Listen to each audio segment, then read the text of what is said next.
The question of the Apocrypha and the other lost books is really a question of Bible canonicity. Do we have all the books that God has intended for us to have? Well, what is the Apocrypha? These were books written by Jewish authors between 200 BC and 100 AD, found primarily in Greek, mainly of historical in nature. Some of them are fictitious works. In the 1611 King James Bible, there are 14 books that are listed as apocryphal. Jerome's Latin Vulgate is one of the first to use the term Apocrypha in his prologue, and he identifies them as non-inspired works.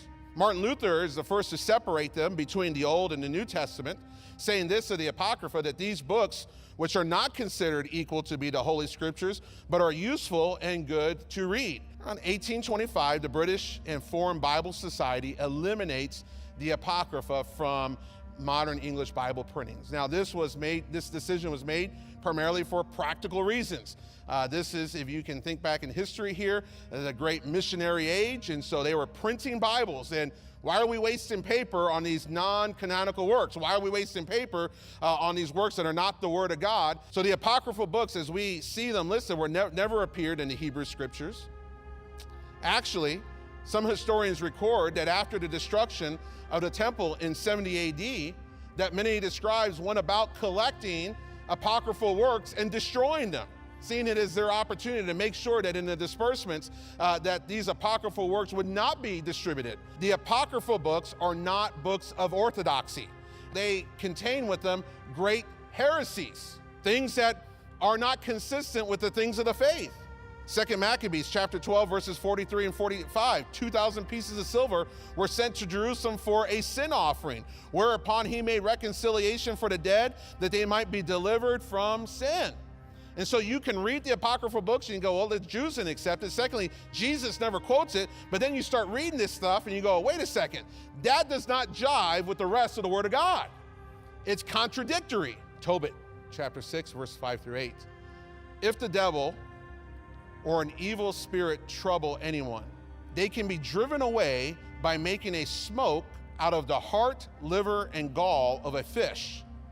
And the devil will smell it and flee away and never come again anymore. That's not going to help you resist the devil. It's false doctrine. It's not true. It's not the Word of God. God didn't say it. The Old Testament canon are books that claim to be inspired. They say, thus saith the Lord, particularly the prophets. Think about Jeremiah. He said, listen, I wouldn't be saying this if it were up to me. God is giving me these words to say.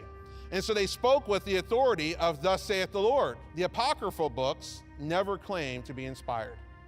They don't even claim it in and of themselves.